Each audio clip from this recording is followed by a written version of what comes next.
Hello, everybody. Greetings from the left side of the room.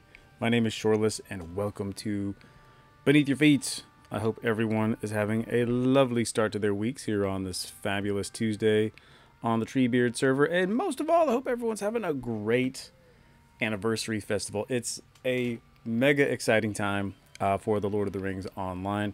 El Galadwin is already here. What's up? Good to see you.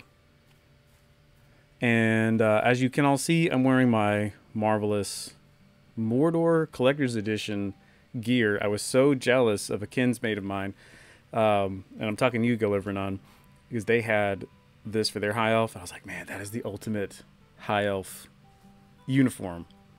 And then as part of the glorious 15-year anniversary, they gave away the farm, and so now I've got this wonderful outfit for Penfolos, my High Elf champion, my main squeeze. All right. So once again, welcome to Beneath Your Feet. This is my monthly research stream for the Beneath Your Feet podcast. And what we do on the stream is we spend some time in a particular area of Middle-earth. We take a little stroll. We go look around. We do a little research. We check out Easter eggs and generally try to learn as much as we can from each other about the particular region. And then I'll talk about it on my podcast in a couple weeks. Last month, we went to the homesteads of Eriador. We found some weird stuff that still remains a mystery, especially that waterfall in the Thorns Hall homesteads. And just released that episode with a wonderful interview with Yao from Decode de Milieu, the foremost housing blog / database for the Lord of the Rings online. So go ahead and check that out. There's links at Shoreless Skies, or you can just head to Lord of the Rings Beneath Your Feet on the old YouTubes or Anchor, wherever your fine podcasts are sold. So, what are we doing tonight? Well, here's what we're doing tonight. I have yet to explore the Yondershire. Scenario did a wonderful casual stroll, as he is wont to do. And he gave us a big old preview. I didn't watch that, or I watched like this much of it. And Yondershire dropped last week, and I've had a very busy week. I went to my first post-Pandini convention to sell some books and hang out with some people at JordanCon here in the greater Atlanta region. And I've been doing anniversary stuff, in addition to my usual Monday night LOTRO group, which is, we're just in Edidwythe right now. So I have barely touched Yondershire. I went to No Bottle, and then I thought, what a great thing to do. I was kind of stumped about what to do for this month's stream and this month's episode. So I thought, why not give my first impressions of Yondershire on stream? That could be fun. Frodo Laggins is here. Thanks for checking in, bud. I hope you're doing well. I love your name.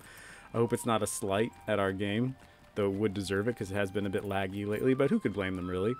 With, you know, all the activity and the hullabaloo that's been going on. The other cool thing is we're going to go through basically the whole Shire. On this character, I've done literally every zone, all the quests in every zone, except for Darnarbogad. I'm missing one in Darnarbogad. Apart from that, every quest in every zone, except for obviously Yondershire and the Shire. So I thought this was a prime opportunity as well, because the not unlike last month when they released the Angle, which kind of reset the Trollshaws area, if I'm not mistaken, releasing Yondershire kind of reset the Shire. So this is a great opportunity for me to, you know, pick up a couple waypoints, stable masters as it were, and give us all a nice little nighttime view of the Shire, and then give some impressions of Yondershire. I don't know squat about the lore of Yondershire. I haven't done any quests there yet. I saw one little thing before I logged off the other day, and so I'm really starting fresh. So those of you who have been through the Yondershire, maybe you play tested it, maybe you went over it, spent your weekend exploring it, I really need to hear from you, and, you know, just figure out what the heck is going on. I'm going to start things off here. You know, what could be more appropriate than a high elf exploring the Shire here in the dead of night under the stars of Elbereth. I've got my Galathreme steed. I finally maxed out my rep with Galathreme here on the Treebeard server before I have to max it out with Malathreme when not Shadows of Mirkwood, when, is it Shadows of Mirkwood? Whenever the Dol Guldur expansion drops in June. Anyway, I've been running my mouth for a full 5 minutes now. How are y'all doing? How have you been in the last month? What's new? What's on your mind? Talk to me. What's going on? There's old Frog Morton.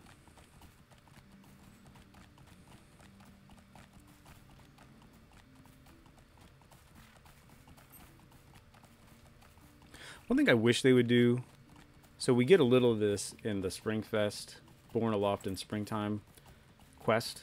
It would be cool if, like, at nighttime, every once in a while, some elf companies were patrolling the Shire, or could at least be found, you know, here in the Woody End over there at Woodhall, like in the books.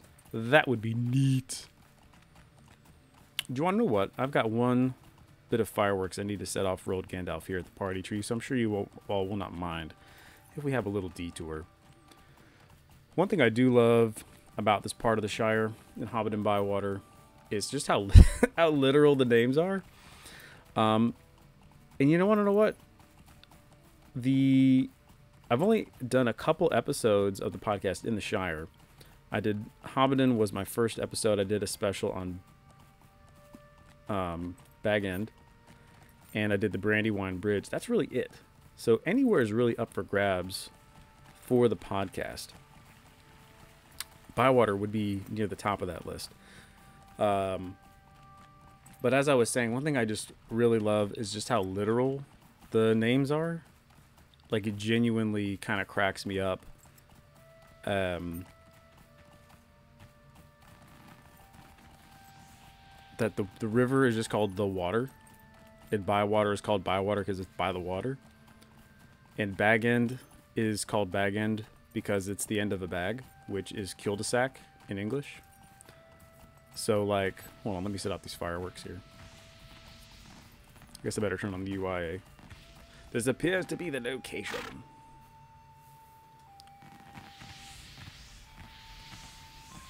Go, go, yellow firework.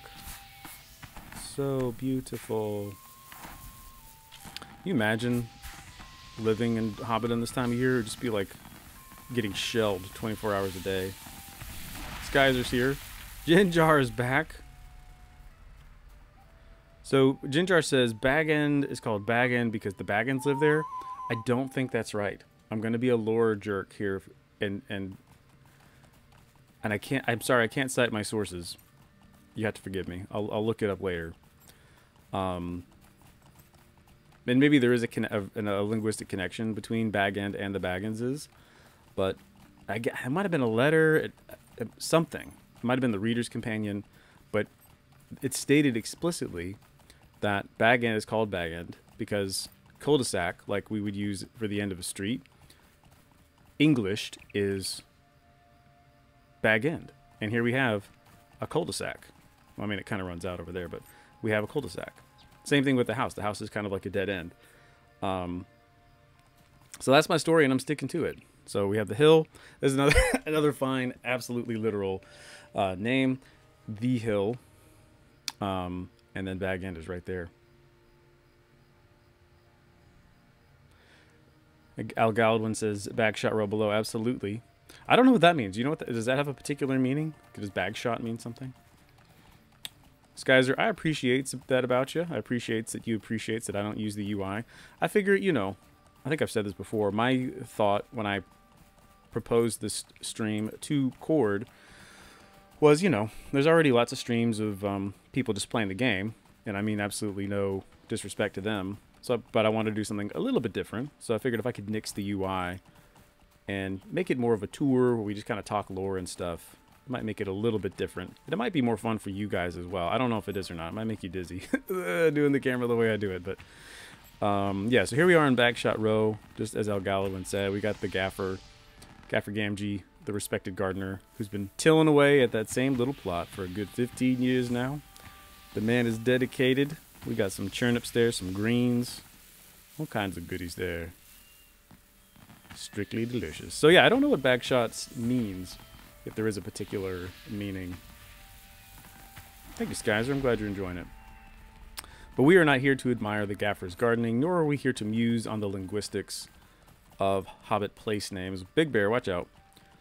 We are here to check out Yondershire And which way should I go? That's one thing I would like some input on. Should I go through Little Delving, or should I go through Needle Hole? I'll leave that up to you guys.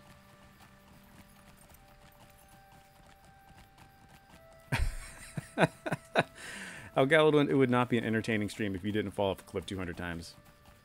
As they say, you only live once, so you just gotta go for it. So what do you guys think? Should we head through Little Delving, or should we head up to Needle Hole?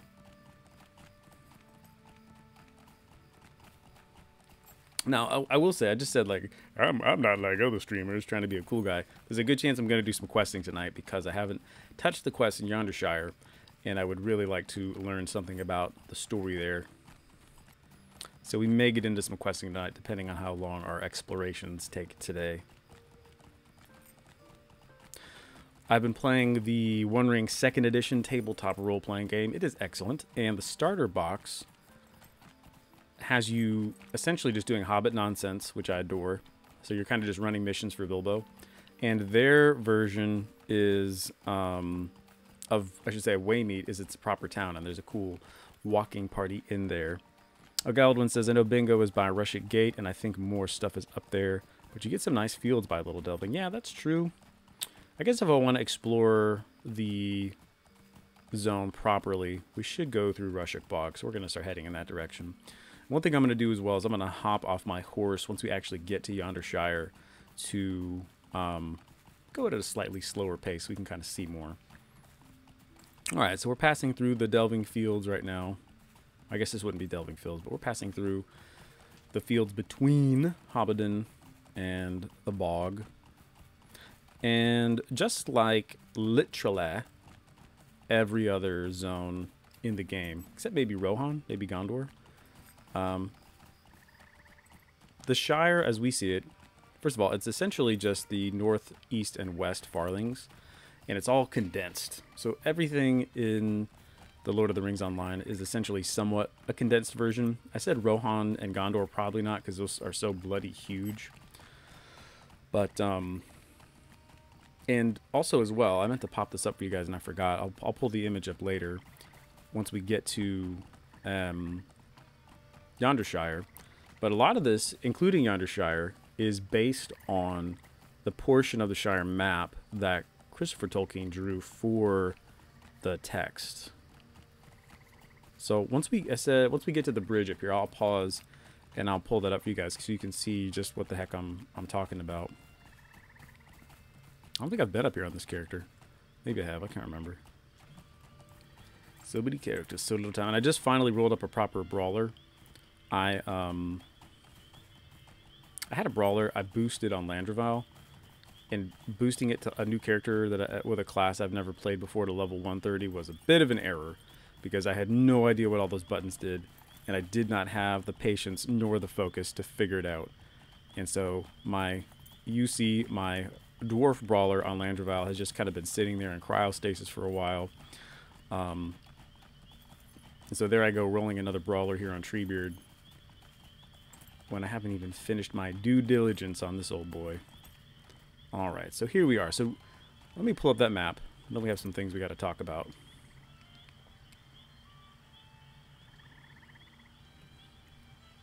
So first of all, here we are 15 years in, and we finally have the connector between the Shire and the Arid Luin. Because as you guys know, previously, where I am standing right now would be a portal, whatever, an instance space. You have to run through that and you get zapped to the Arid Luin. And it's been that way since the game launched. And it wasn't until recently, last week, that they patched it all together with the Yondershire. So we're going to go check that out here in a second. But what I wanted to show you guys real quick was this particular map right here, which you can see is, any of you who read the book should immediately recognize this. This was drawn by Christopher Tolkien for the text. I don't know the full history of the drawing. I know that Tolkien was in correspondence with his son Christopher throughout his time serving in the RAF in World War II. And I believe, if I'm not mistaken, that was when he began mapping these out. If you guys know the full story, please do correct me. And and so when it came time to publish the Lord of the Rings, he used his son's work. And so you obviously recognize the style as not just being the part of the Shire map at the front of the book, but also the same maps at the back of the book, where we see Gondor, Rohan, really all of the west of Middle-earth was done by Christopher Tolkien. So, gotta stay hydrated. So anyways, this map should also look incredibly familiar, because this is almost the exact map that we have here in the Lord of the Rings online. We've got the North Moors, Needlehole, Little Delving, the Four Farthing Stone, etc. All of this is almost identical to the map that Christopher drew right here. Yeah, we could almost lay it on top of it, really. That's wild. I never actually thought of that before.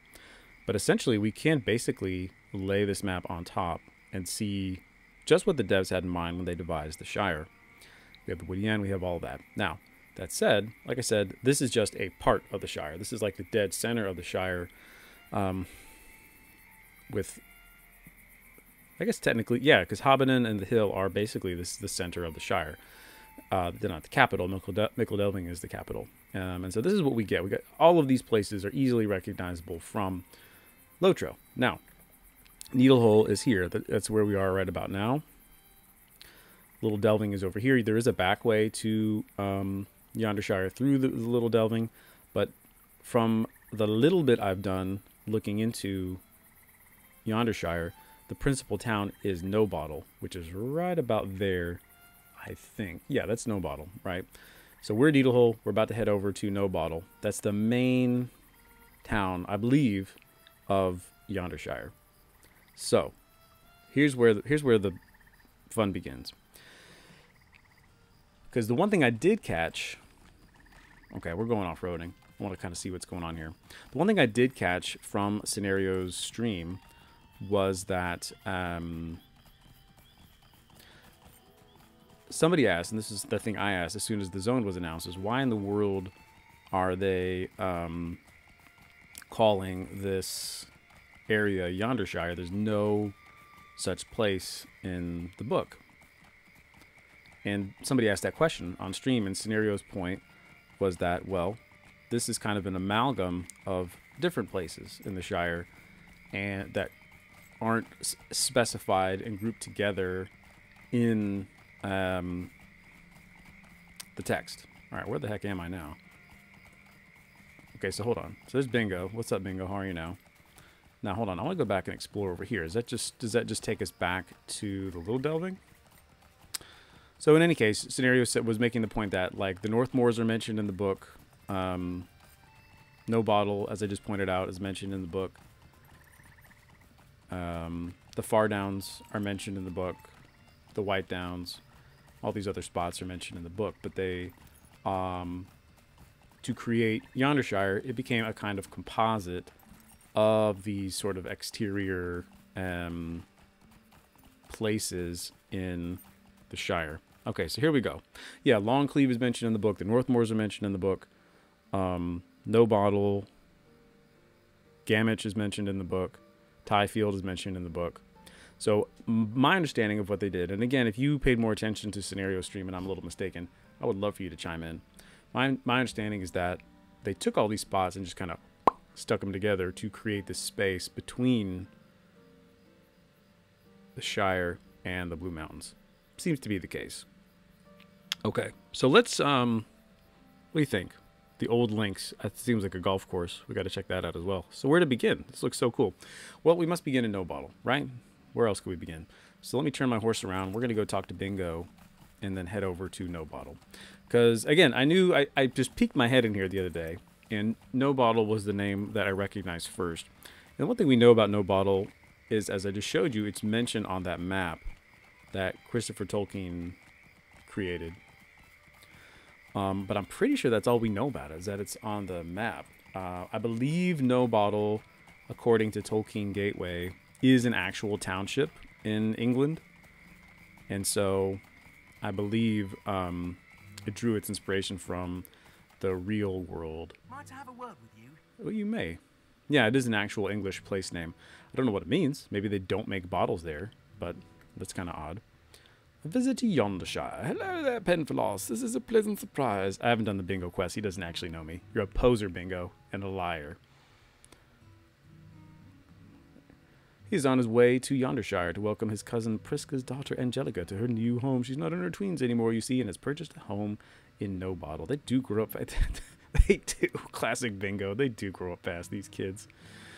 Now, I will say, I do, for all my feigned scoffing, I do love the story of the Boffins. It is just so cute and funny, and I'm a sucker for Hobbit nonsense.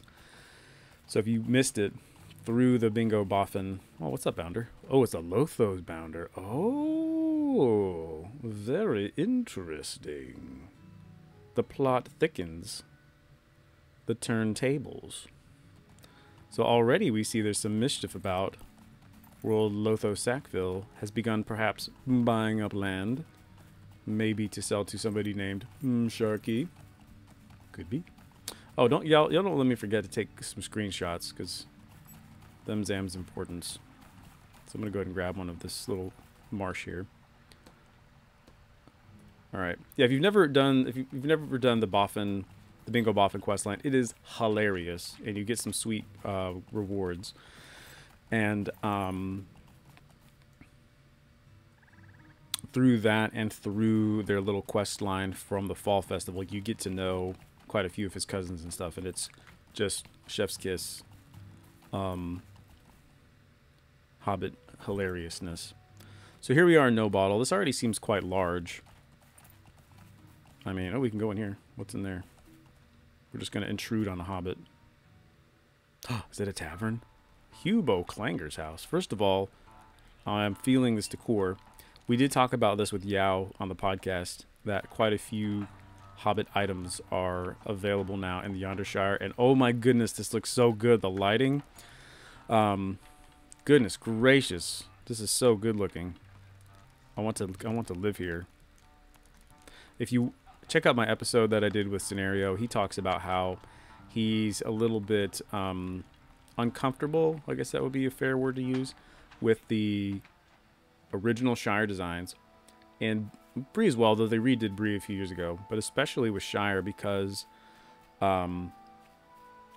the lighting system. It took them a while to sort out the lighting system in this game.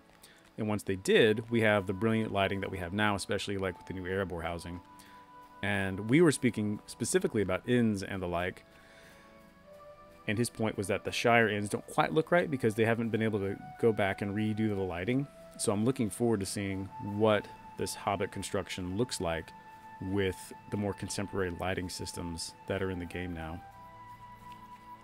Postman Grub. Sorry, Postman, I do not have time to help with the quick post.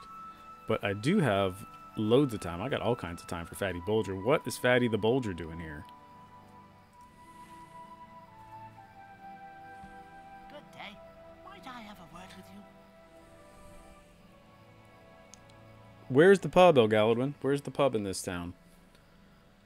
The young Hobbit speaks for the small crowd. Okay, first of all, you gotta admire the fact they didn't just call him Fatty. It is his nickname, and it is a cheap blow. It's a bit of a joke among Tolkien fans. So you gotta admire the fact that they called him Fredegar, not Fatty. They say the Bounders protect the bounds. Why is that? That is because everything within the bounds is our home. We are hobbits, are we not? We will decide where the bounds are and where the bounds are not. You there, you look like you could use some more. I don't. I'm good. Oh, Godwin sends the Fox and Fiddle is somewhere near us. Appreciate that. We shall find it. Good day. So it looks like these hobbits, along with old Fatty Bulger, are worried about the folk of Yondershire not really getting their full rights as Shire folk. That's an interesting turn of events. Now that you've spoken to these fine hobbits, you must see that I speak the truth. My name is Fredegar, and I have but one concern, the state of the bounds. There's been something upsetting going on in the Shire. I couldn't say more than that. Oh, yeah, you better keep your mouth shut, Fatty. Torin Tulu is here. How are you now? There are frightening folk about, and the less said of that, the better. But I've also seen a number of ruffians moving about, and we can surely do something about them. Sure, I'll go punch some ruffians for you. Why not? Surprised we're not punching ruffians right now. But first, we feast. Hope that's not copyrighted. We got upset hobbit. What does upset you, young hobbit? We're gonna find the fox and fiddle. This map is no help. Why are these pubs not properly marked out? I'm also noticing that the layout here looks a bit more like, oh my goodness, what is it called? The Hobbit Village in the Misty Mountains. Oh lord, I can't remember the name of it. Now I gotta check.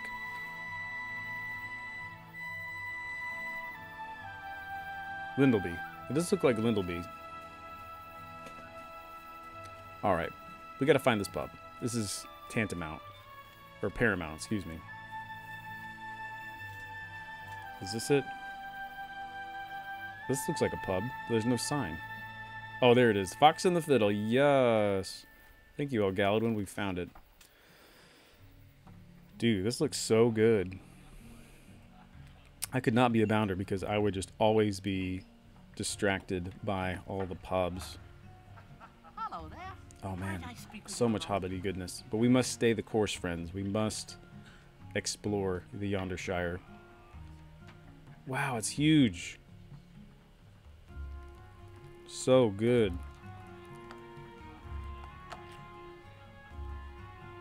Let me turn that. Wowie zowie, that's all I can say. This is the kind of stuff that we come to LOTRO for the Hobbit parties. Torrentolo, I'm not sure what you mean, that my PC is not meeting the requirements. What do you mean? Oh, you talking about my game performance? If it's a little choppy, that'll be because I just have a lot of stuff open right now for streaming purposes, which is why I'm not able to max out my FPS. Also, my laptop's been acting a bit fussy lately, so maybe that's something to do with it.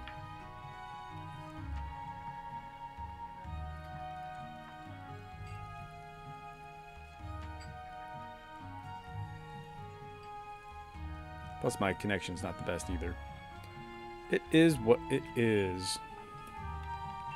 But I am recording this and upload it to YouTube tonight.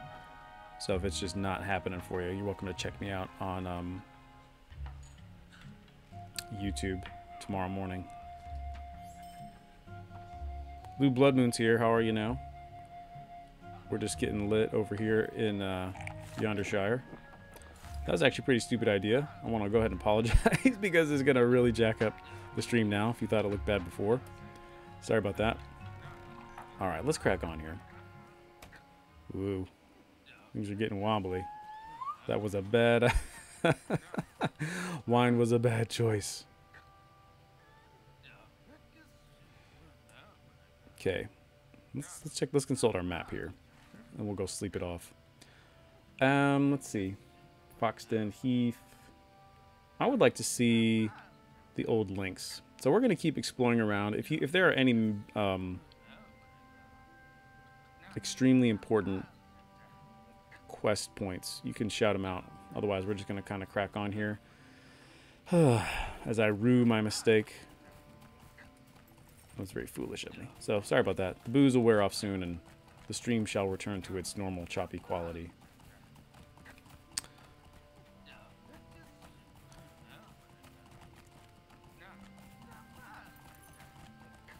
Oh no.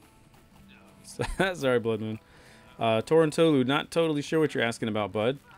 If you've got some questions about the game, I'm happy to answer them. As are the many experts hanging out with us here in chat tonight. I'm afraid I muddled my wits though, so I may not be the most reliable answer giver.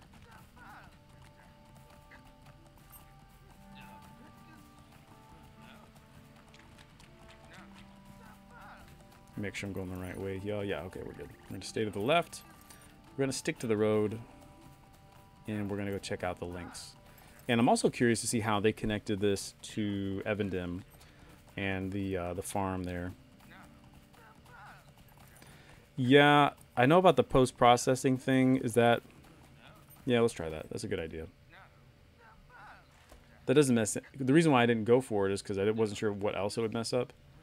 But I guess if it doesn't affect the rest of the game, we can go for it. I'm still a little bubbly though, so I'll turn those. What does that do? So the reason why I know about the post-processing trick is because I use it to cheat when it's time to do the Bull Roarers challenge in the Spring Festival. What effect does that cover besides just the drunk effect?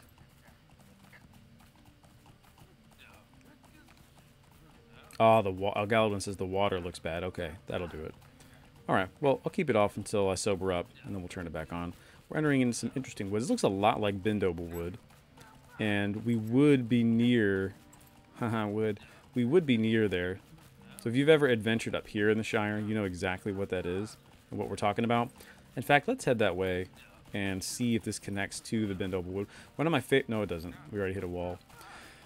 What I was going to say was one of my favorite things is exploring the Bree lands, because you can see how Chetwood, Archet, Northern Bree Fields, North Downs all kind of flow into each other. Even the Lone Lands would be kind of included in that as well. And I just find that very satisfying. So it's a bit of a shame that the Bindoble Woods don't connect to this part of Yondershire. But it makes sense. You probably don't want like level 10 hobbit babies wandering over here to be eaten by bears. They can smell the bacon grease on those hobbits a mile away. It's a real problem. Uh-oh, we got some ruins. We definitely need to check that out.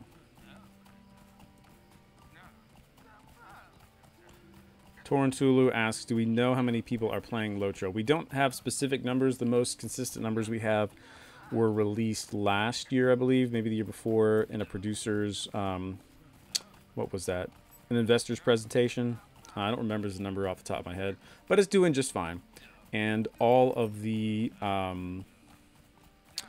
devs had made the point that lots of people have come back, partly because of the Pandino, but also because of the giveaways, the freebies they did at the beginning of the pandemic and then last year, and now with the most recent update last year. Most of the game is free up to level 95, in addition to all the other content that's been released. So I would say the Lord of the Rings Online is doing just fine. It is a great time to jump in if you have not played before. A lovely day, isn't it? It is. Thank you so much. Okay, so let's keep moving here and check out these links. So I'm very curious, because in case you don't know anything about your Hobbit lore, golf was invented by the Hobbits. Back when there was a solitary goblin invasion of the Shire, and the goblin chieftain Gulfimble led the goblins of Mount Graham into the Shire, and his head was knocked off by Banderbus Took, the bull roarer, and that's how the game of golf was invented. So this does look like a bit of a golf green.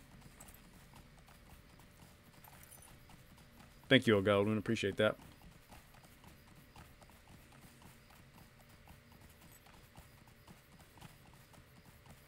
So we get the vibe that this is a rather uninhabited part of the Shire, and I think that's kind of the point.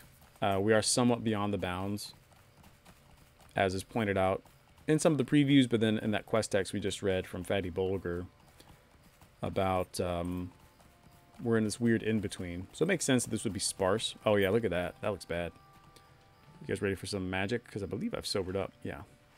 I'm an elf after all. Let's fix that. Now we're talking. Beautiful. Much better. Much, much better.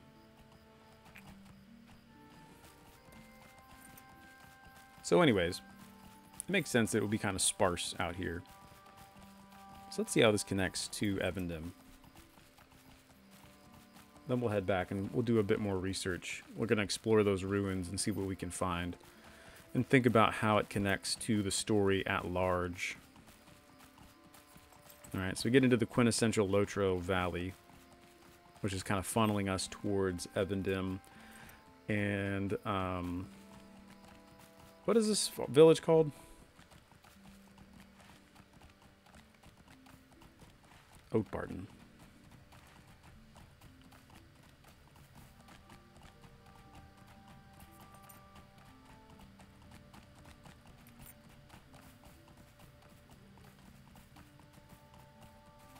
Okay, so that's cool. So we're right above Rushock. Whoa, hello. Oh, I know just where we are. Okay, so the green fields. Yeah, anybody who's played a Hobbit knows that you go there kind of towards the end of your career. We're above that now, kind of on the moors here.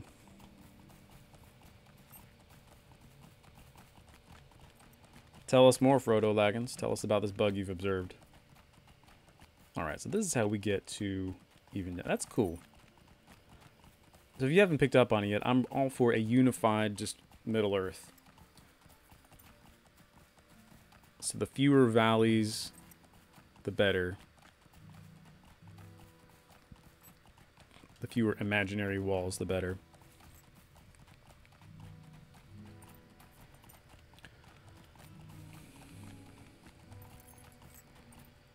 Okay, so now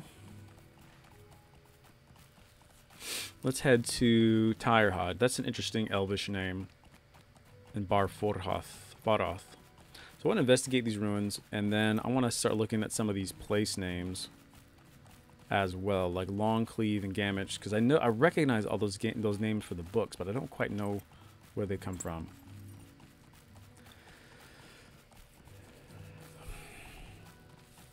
Torrentolu asks if they're going to be making some graphical changes. The most we've heard from the devs, I think Renenia said this, and Scenario possibly as well, said that there are always going to be incremental graphical updates as the game continues to develop. I know some people like me got excited because in that investors letter I mentioned, they mentioned a significant graphic overhaul. And again, all the devs, Cord and so on, have said that's probably, you know, as far as they know, that's not a thing that's going to happen. It's not an easy process to just port a game over to a new engine. But what they are doing is continually adding new post-processing effects, textures, lighting effects, things like that, like attenuated lighting that will continue to make the game look a little bit better. Because people, you know, some of us aren't really that eager for the graphics to change on the game, because even though this is a 15-year-old game with an even older game engine, they've done a lot to keep the game looking current, and it has its own charm about it as well, as you guys are hopefully picking up on as we travel around here to these ruins. Now these ruins, to pivot back, look a lot like the ruins we see in Evendem, which make them a part of the ancient kingdom of Arthedain. And so let's go up here and think for a second about what that could mean. Because what I'm thinking is the broader history of the Shire is that because of the plagues and the incursions by the Witch King and then Civil War, Arthedain and Cardalon and the whole northern half of the Kingdom of Gondor was obliterated. Oh, bother. Okay. I freaked out for a second because I thought I was going to have to get to fighting, but I forgot I'm over-leveled here. Okay, so what do we see? We got some White Hand Orcs here. Yeah, makes sense. Mike, science, because at this point in the story, Sauron's already going to be moving into the Shire. So why shouldn't he have a bunch of Orcs and half Orcs here to sort of set up a forward outpost before they begin taking over part of the Shire? So I like it. I'm feeling the foreshadowing here. Ooh, we got some Gondorian looking stuff. So I'm going to go back through and quest and do these later, but right now we're just kind of exploring. So there's a nice look. Let's have a look-see here.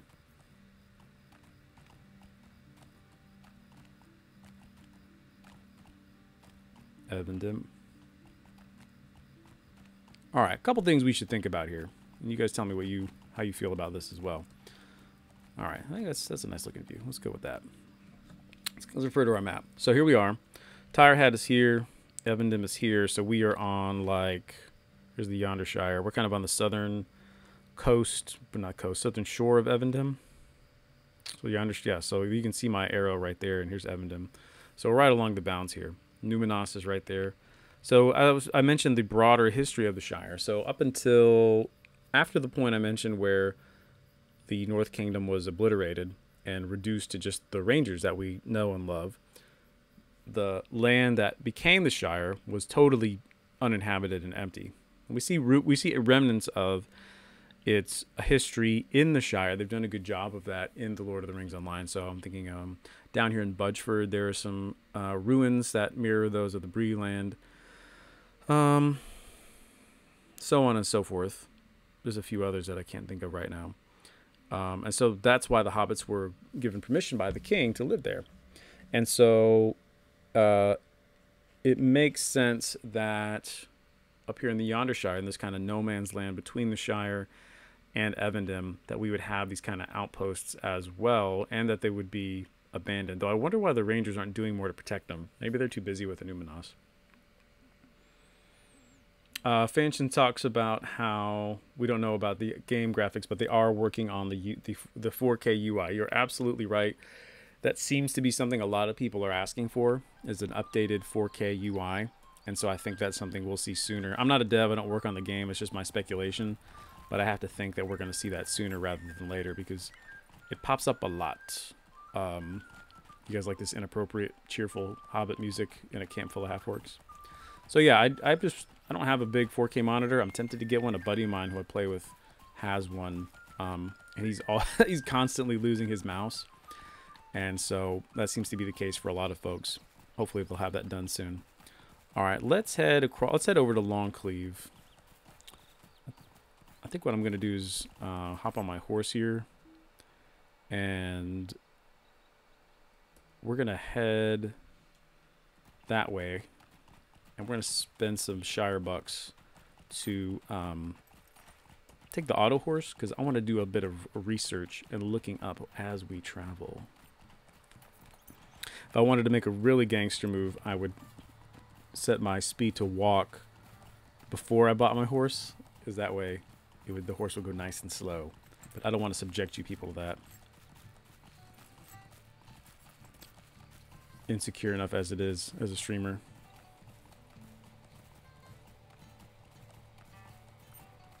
Druid's Fire is jumping in with a correction. They have not announced anything about 4K support. They've said they'd like to do it. That's a good point. Very good point.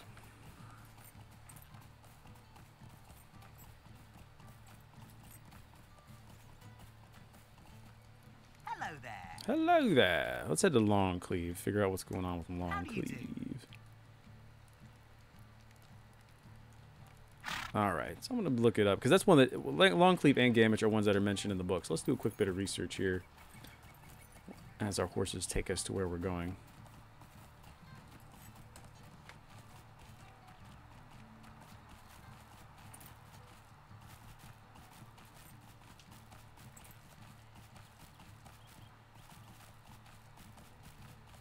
And let's look at Gamage as well. All right, so headed to Longcleave. Longcleave is mentioned in Appendix C. Longcleave was the home of the North Tooks, a distant branch of the Took family who were descended from the Bull Roarer. Okay, we're starting to see some connections here. It was the home of Diamond, who married Peregrine Took 8 years after his return from the War of the Ring. Interesting. The name Cleave comes from the Old English word cliff, which means cliff or hill. This and the name North Took implies that it lay in the North Farthing, much of what... Okay, so very good. So we see already some consistency with the fact that Longcleave would have been in the north in this area that we are referring to as the Yondershire. So that's interesting. So it's Took territory, and more importantly, this is where the future wife of one Peregrine Took is from. So that's very interesting to me. So I wonder, I have almost zero doubt that we will see a quest here that has something to do with Miss Diamond and perhaps her connection to our friend young Peregrine Took. So that's very interesting. Let's read a little bit about Gamage while we do that. Very interesting. Okay, Gamage. Gamage is mentioned also in Appendix C.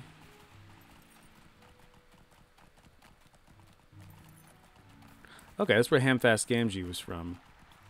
Or Hamfast Gamage. Oh, okay, hold on. Oh, see, okay. We're learning something together here, friends.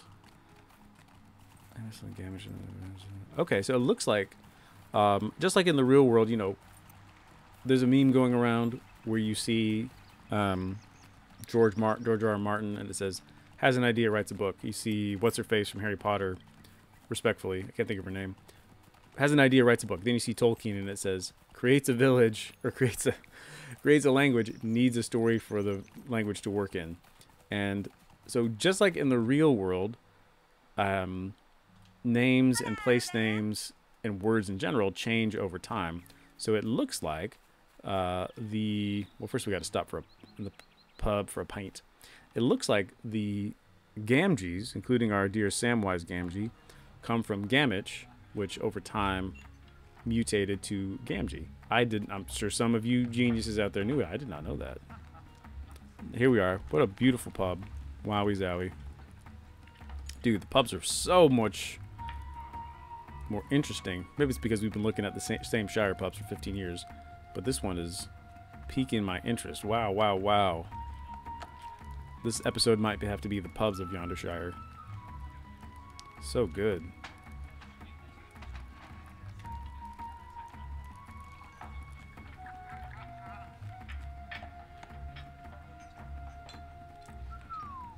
Man, gobsmacked. I'm gobsmacked, as they say in the North Farthing. Okay, can't spend too much time there. Let's make for Gamage.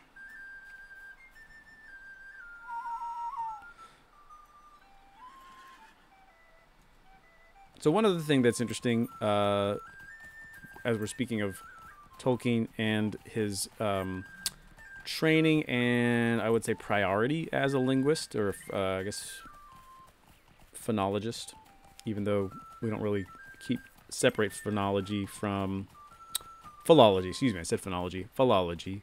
We don't separate that from general studies of linguistics anymore. But as such, he translated, quote unquote, all the Hobbit names from the Red Book to an English equivalent, which is where we get Gamage, No Bottle, Longcleave, Hobbit, and Bywater, the Hill, so on and so forth. So we get snippets of the actual, quote unquote, actual Hobbit language from the text. And so what Tolkien did in his quote unquote translation, and I'll explain what I mean by quote unquote in a second, in case you're not picking up what I'm putting down, was that Gamage came from the Hobbitish word Galabas, which means game village. Game, of course, having to do with hunting. So, what I'm talking about with regards to all of that, we're back in No Bottle. What I'm talking about is Tolkien called it internal. What am I trying to say? There's the internal world and the internal consistency, the internal story of the book itself. Sort of like how The Hobbit is a memoir written by Bilbo. Well, it wasn't. It was written by Tolkien. In the same way, The Lord of the Rings is a translation by Tolkien of the Red Book of Westmarch, quote unquote. Moral of those bounders. Those guys better watch out. I got a sword. And so sometimes the reason why so many of these Hobbit places and characters have just plain old English names is because Tolkien used English and English people to represent the hobbits of the Long Book of Westmarch. I don't think I'm doing a good job of explaining this. So if you are interested in that topic, it's extremely interesting. The Tolkien professor has, of course, gone in depth with this, as have many other Tolkien scholars. So it's worth looking into because it's such an interesting... it's a fun bit of fiction, and it's an interesting way to approach literature. And I think a lot of people have kind of mimicked that style somewhat unsuccessfully. Not as successfully as Tolkien, for a number of reasons, which we shan't get into now. I love how open this area is, and I genuinely cannot wait to go back and quest through here. And man, coming up on time and we haven't even touched it. Tiefield. All right, let's have a look at Tiefield. Do a bit of research on that as well.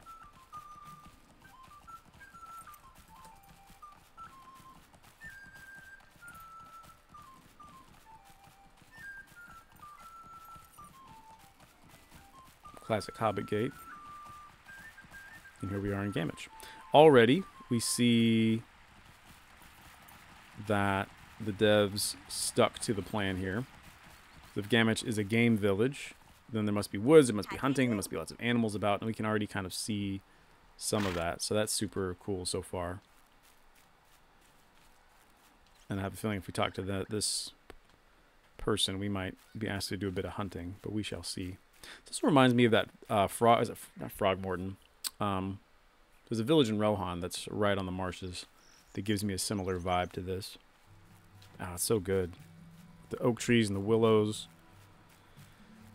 Perfect. And it's reflected in the architecture as well.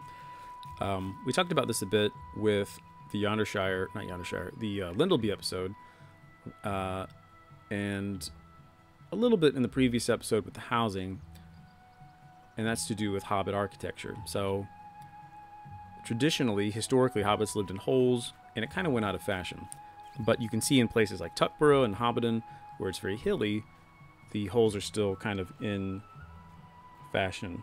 Fenmarch, thank you so much, Elgalwin. Fenmarch is the town in Rohan I was thinking of. But anyway, they began to build above ground like men do. And it makes sense that a Hobbit village in a wood is going to have wooden Hobbit holes. So here we are. Okay, let's take a second to look up a little bit about Longcleave.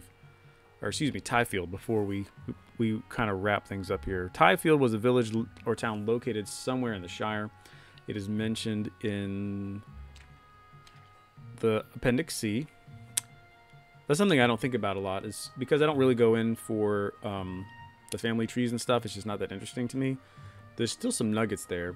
And so a lot of these places that we're seeing here are drawn from Appendix C of the Lord of the Rings, which is all those Hobbit family trees that Hobbits like so much. And so you'd have like Diamond of, Longcleave, and names like that that give us some places to think about. Excuse me. My phone is demanding my attention. All right, so anyways. Tiefield was a village in the Shire. It was home to several families like the Gamaches and the Ropers. Wise man Gamage came to Tiefield 200 years before the War of the Ring. Okay. So here we see a connection. If you guys remember the scene in Fellowship where the elves are presenting the rope to Sam, and I can't remember who else gets a bit of rope. And Sam, oh no, it's when they're crossing the river, and they create that rope bridge, and they have to get over the river in Lothlorien. Sam talks about how rope is in the family, and he mentions his cousin Hob. And so, if we go back to our map here, we can see Tiefield. This is the place where that part of Sam's family came from. So the Ropers, which, you know, when you talk about these kind of surnames, you're talking about their profession. So these were the hobbits that knew how to make ropes. Hobson, his son Andwise, those are all relations to Sam, including his cousin Hamfest, who we now know as the Gaffer. So there's an interesting connection to the Gamgees here. Sorry, I'm reading as we go. Okay, so Tiefield comes from tie, like you tie a rope. So something like a rope maker's yard. That's so interesting. Wow, that's so cool. So again, we don't have time to get into it tonight, but I'm excited to quest through here to see how they work that in. Are we going to be gathering like materials to make ropes? Are we going to be bumping into some of Sam's relations? How are they going to do that? So that's super fun. I'm going to have to dig through some of these quests before I actually get into creating the podcast episode, because man, it looks like there are going to be some real gems here for us to sink our nerdy teeth in there. Galdwin's being a little cagey for my taste. She says, you may or may not see rope. Very, very, very specific. Way to not, you're just keeping it spoiler free, and that's what I appreciate about you, Galdwin. Thank you. All right, so where to end our journey today? Well, what better? Where else could we go? Where else could we go besides Oh my lord, no. It's so funny. They're so unexpected. Even though I could kill them in one hit, they still startle me. I'm that tired. Where else could we go to finish our journey today besides the boundary between Yondershire and the Arid Lewin, which has been 15 years in the making? So there's no other place we could go. Are we running? What river are we running along here? This wouldn't be the Rune. We're gonna have some waterfalls up there. No, that's the River Loon. We're gonna cross the Loon to get there. All right. So let's get to that border, and then we shall say goodbye to the Yondershire for now. And I can get cracking on a script for this month's episode of Beneath Your Feet. Elvish ruins, you say? Interesting. All right, we got to pop our heads in there. Man, I'm loco about this zone. All the new I mean, man, the dev team, the world building team, they've got it down to a science. All these new zones, the whole game looks great, but these new zones have a certain je ne sais quoi about them that just looks so good, especially contrasted against the pinks and the forest greens of the Arid Lewin. So let's pop up there to see if we can figure out what's going on with these elf ruins. Is it going to let us go up there? Looks like it. Let's check it out.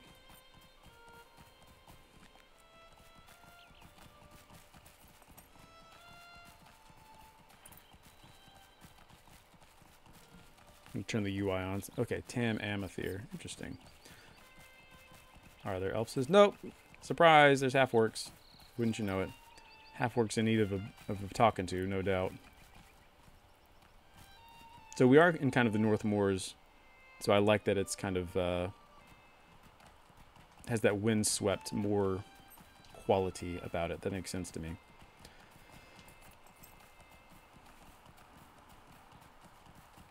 Here we go.